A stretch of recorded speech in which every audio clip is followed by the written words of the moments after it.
बेमुदत उपोषण आंदोलन दिवस चौथा.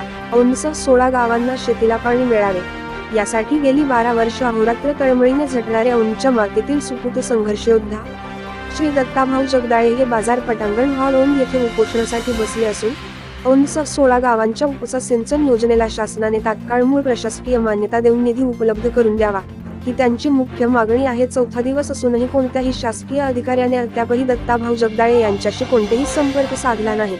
अधिकाऱ्यांनी लक्ष दिले नाही. या गोष्टीकडे शासनाचे लक्ष वेधण्यासाठी औंध ग्रामस्थांनी आज थाळीनाद केला.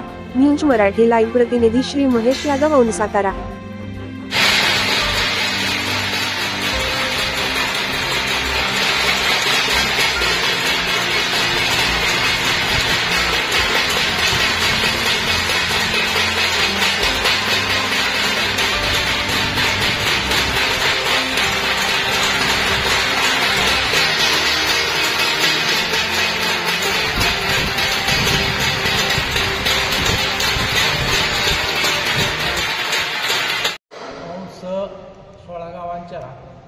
उपसा सिंचन योजनेला मूळ प्रशासकीय मान्यतेचा प्रस्ताव कृष्णा खोरे विकास महामंडळ पुणे यांनी 22 ऑगस्ट 2024 रोजी मंत्रालयामध्ये पाठवलेला आहे.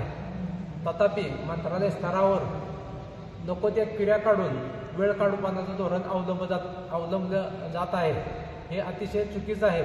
आचारसंहितेपूर्वी या 16 गावांना मूळ प्रशासकीय मान्यता देऊन निधी उपलब्ध करून शासनाने द्यावा ही आमची आग्रहाची मागणी आहे. गेली 12 वर्ष झाला आम्ही या मागणीसाठी सातत्यानं पाठपुरावा, संघर्ष, मागण्या करत आहोत आणि शासन आम्हाला सातत्यानं दिरंगाई कमी करत आहे. अशी दिरंगाई काही योग्य नाही. शासनानं आता या भागाच्या लोकांचा अंत पाहू नये. लोकांची अतिशय तीव्रतेची मागणी आहे आणि 4 दिवस झालं मी या ठिकाणी उपोषणाला बसलेलो आहे. अजूनही पाटबंधारे विभागाचे कोणतेही अधिकारी या संदर्भामध्ये आलेले नाहीत आणि त्या सद्यस्थिती काय आहे याबाबतची माहिती दिली जात नाही. हे दुर्दैव आहे. तरी लवकरात लवकर शासनानं मूळ प्रशासकीय मान्यता या 16 गावांना द्यावी. धन्यवाद.